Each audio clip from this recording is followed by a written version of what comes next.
Alright, I'm in my RV today and I am taking apart my TIPM. You might recognize this from the last video where I bypassed the fuel pump relay by putting an added circuit from the cigarette lighter on the side that is only on when the car is on, connecting that to another added circuit to the fuel pump fuse location, and that has since failed me. It lasted about 6 months. Don't know what's going on, but I'm going to try to replace the fuel pump relay within this circuit board contained in this TIPM. So I just took a pair of scissors here, don't really care. You can do this with the easiest, most basic tools you got. 2 pairs of pliers and some scissors. So we'll go around, keep prying up a little bit, get those clips undone. Keep going around, don't stop going around. Wiggle it a little bit at a time, because the point here is you do not want to bend the pins. You want this to come straight out. Well, I've already taken this apart, so just doing this for instructional purposes. You're going to remove this piece and set it aside. And what you see is the internal pins here. That's where all your fuses and relays connect to. Next, what I did was I got under here and same thing. You're going to hear this a lot during this video. Keep going around, keep being gentle. Don't force anything. I'm just so mad at this thing. So mad at Chrysler. I just don't care. Okay, I got that wiggled up a little bit. That's good enough. So next what I did was I flipped them over, carefully laid on the pins. I took 2 pairs of pliers, pinched right here in this little pocket. There's a pin. There's another pin. This one's locked in, so it's a good demonstration here. You're just going to grab that pin, force it in. Once you get a good hold on it, it's not going anywhere. Get the other one.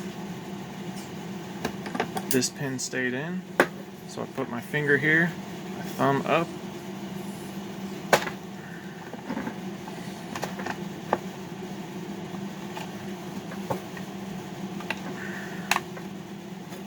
Got a little gap.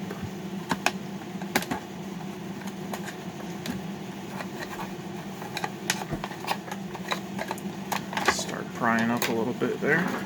Create a little gap here. You can start working that gap open. Once you got enough space, you know you're free of those pins on the side. Go ahead and carefully press down, because what you're doing is you're removing these pins from these holes. You don't want to bend those either. So if you want to come back to the other side even, get in there, just kind of loosen up whatever's stuck. Boom. Free. Set that to the side. Now here's your culprit. Here's your fuel pump relay. This is made by Neck Token. Okay. They've changed their name, I heard. But same part here. EX1 1F1J. I looked that up, and I've seen since that they made a new one. It's called EX1 U2US. I assume that's the same. Vertical Visions, I've already gone ahead and ordered that part. It was $10, something like that. $18, shipped in 2 days. It's on its way. So now we need to separate this circuit board from these little pancakes here, these little layers. So I'm not going to use scissors on anything, having to do with circuits past this point. Just gonna gently come around, go evenly, go slow. A little bit of pressure will do it. Now don't pull this board away from this. That should be staying there. I'm gonna have to reinforce that maybe. Come back to the other side, gently, gently, gently. Use your fingernails. Use a little rubber scraper, whatever you gotta do.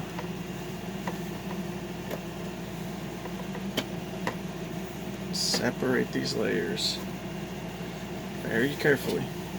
Give her a little wiggle, wiggle, wiggle. Set her down soft. So there's your fuel pump relay.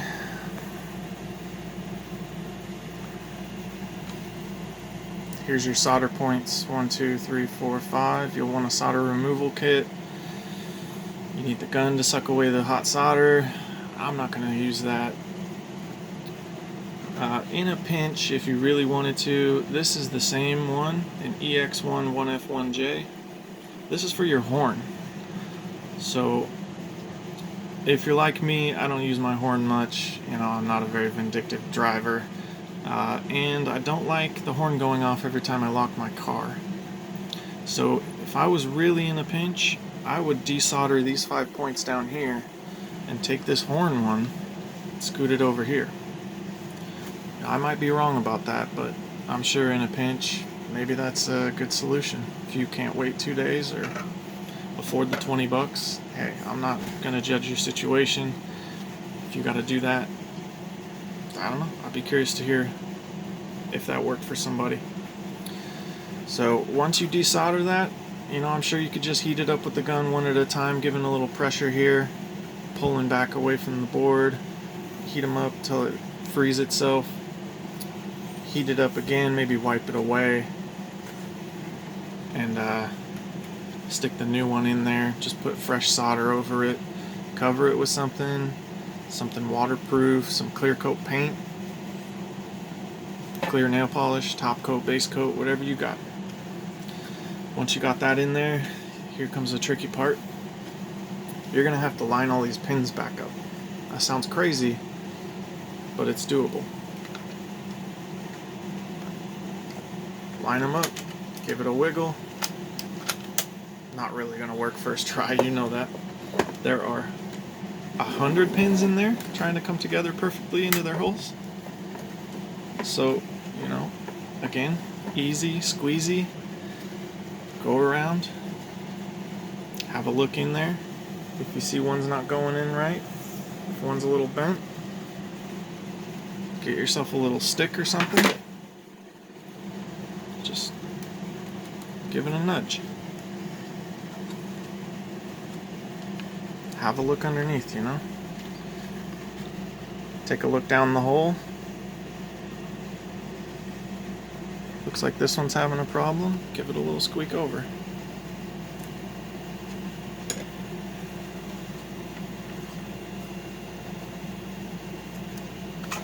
Now, another trick that I found in this step. Separate that first layer. You get that first layer in, the other layers will follow. Because the problem could be the next layer or two not coming through. Even this. See? See how quick that was? I didn't really have to do anything. Just pried a little bit on that first layer and the rest came with it. We're going to go around evenly, giving a little squeeze to all sides. I might be a little rough on this thing, but it's because I'm mad at it, and I don't really care. If it works, it works. If it doesn't, it doesn't. This is a $10 fix, and just a little bit of my time, you know, because I'm not going to go pay $800, $1,000, go buy a new TIPM, pay an extra $200 to have it programmed. I'm not even going to go to the junkyard and buy a new one and have it programmed for $200. I did, however, go to the junkyard and pull a TIPM out of a 2010 Grand Caravan to fit my 2013, and it worked. The problem is it's not programmed to my vehicle, so the radiator fan does not work. This is only going to be a temporary solution, at least the vehicle starts. So your next step is just going in reverse. This step is a little tricky too. You're going to line up, come straight down, nice and gently. Don't press. Just give it a wiggle. And what you're doing is trying to get the pins into the holes for the cable connectors that you're going to put in when you reinstall this in your vehicle. So you're just going to gently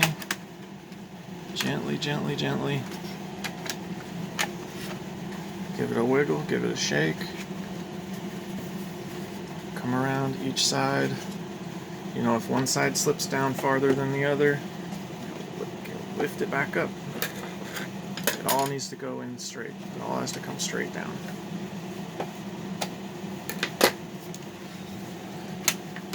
Okay. What you're looking for is these pins to start showing up in those holes. Okay, there's some of them. Right there, right there, right there. You see a lot of them. Gently, gently, gently. Just give it a squeeze. I'm going to come to this side, just right where the metal plating is. Give it a press. Come around, do it evenly.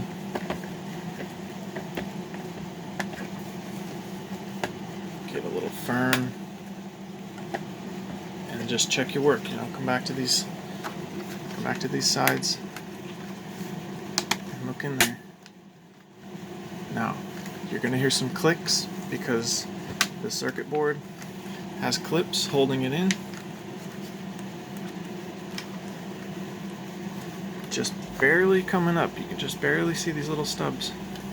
That's how far it comes in. So you're done. Alright, now same thing with the top. You're just going to stick it on there, give it a quick wiggle, and clip it back down into all those clips on all four sides. Go install it back in your vehicle, same way you took it out. Have fun, good luck, go to NHTSA and fill out a complaint.